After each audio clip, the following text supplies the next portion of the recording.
Hi everybody, I am Patrick. This is Lloyd, Brian, Fury, and Andrew. Together we are Just Got Played. We're here at the Cloak and Blaster in Orlando, Florida. We just got done slitting throats and shooting people. Stabbing them. Stabbing as well. We just got done playing Rambo. Join us for Rambo. Rambo, the board game.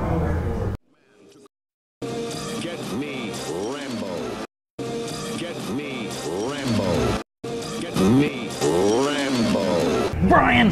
Yes. Tell us about Rambo the board game. Sure. Rambo the board game. It's up to about 4 players, and it's a scenario-based, cooperative, tactical/skirmish game in which each of the players are assuming the role of one of the characters from the movie Rambo.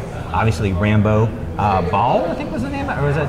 How do you pronounce that? I think it's Ball. Ball? Okay. And I don't know who Swornarski is. Yeah. Sworn you. And then I don't know what that is. Then the sniper character and then that commander character. The sniper character. Yeah. Trout. But each one of the characters has basically unique player powers, different types of health, and each of the characters also has like 4 different types of, I guess, positions or poses that, or what would you call it? Like stances. they can either be stances. So they can either be running, standing, crouching, or they could be prone.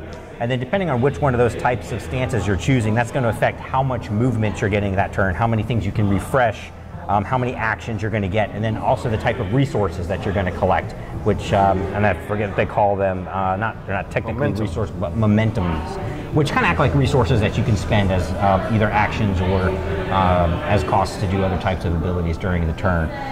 In addition to your character card, which also has a certain amount of health, you also have different types of equipment, which is specific to the character and also to the scenario. So as you go through the scenarios, you're going to be getting new types of equipment that you're either from supply depots or as you complete the levels and things of that nature. And on top of that, you're also going to be getting tactic cards. The tactic cards can kind of only be used every other turn. They can be refreshed, and then you can also exhaust them to gain some of those momentum resource tokens as well. Basically, it's a co-op style, but it's skirmish style, so everyone kind of starts on one end of the board. It's scenario-based, and then there are these fog of war cards that are placed out on the map. And when you flip one of those over, it tells you, okay, you're going to put these kinds of troops on this space and this space, and they all have a different type of artificial intelligence sequence or program sequence of movements and attacks that they're going to execute. And so you just kind of run through those. And generally, it's co-op based, so you have one player who's going to actually determine what's going to happen, but everyone's free to discuss what those actions are going to be. And then everyone is going to simultaneously select whatever stance they're going to choose, plus the type of tactic card that they're going to use. And then the first player will go. He'll do, actually before he goes, you're going to activate, I guess, the opponent's threat deck. And that's going to tell you you're going to deploy some guys or some traps on the board or something is going to happen. You resolve that, then you go as the first player, and then then it goes back to the enemy or to the board, and then it goes back to the next player and round robin essentially. That's a basic overview. Patrick, what would you say is your favorite thing about Rambo the board game? Well, there's a few things you really like, and everyone's kind of picked out their favorite thing, but for me, it is this threat deck, or an event deck, sometimes called in other games, where by the design, how that works is it intensifies each round as the gameplay progresses. So every time one of us takes a turn, we have to draw a threat, so it makes things more and more difficult, and you see this in Pandemic and a few other games out there, but that is really what I like, because it's structured in a way that builds intensity towards the end of the game. It kind of builds to a climax. Lloyd, pick one thing you like the best. I like the best, and this is kind of my tried and true staple, is the variable powers. Huge fan of player powers. I do like that. I like feeling different. But also the enemies, depending on which scenario you're in, also have variable powers, and they have hard and harder sides.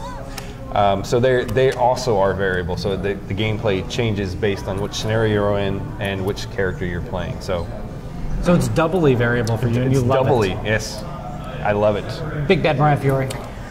My favorite thing about Rambo the board game is actually the IP itself, or the theme.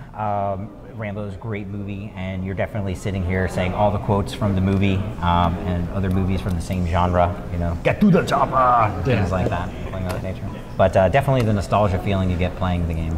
Andrew, you have to pick one thing you like the most about Rambo the board game. It's gonna have to be attacking people. I like shooting people, so I had a big gun and I could shoot a lot of people at the same time.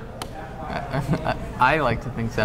So yeah, that was that was my turn. So I would use my gun and shoot as many people as possible. So shooting multiple people in a turn was cool. Rambo the board game is coming to Kickstarter on January 23rd. Everyone keep your eyes out for it. It is made by Everything Epic. They've got a lot of great games coming out. We just did Coma War for them, which was a fantastic game, really, really good. And if you're interested in the IP and you're interested in a spatial tactical game, I highly recommend picking up Rambo the board game.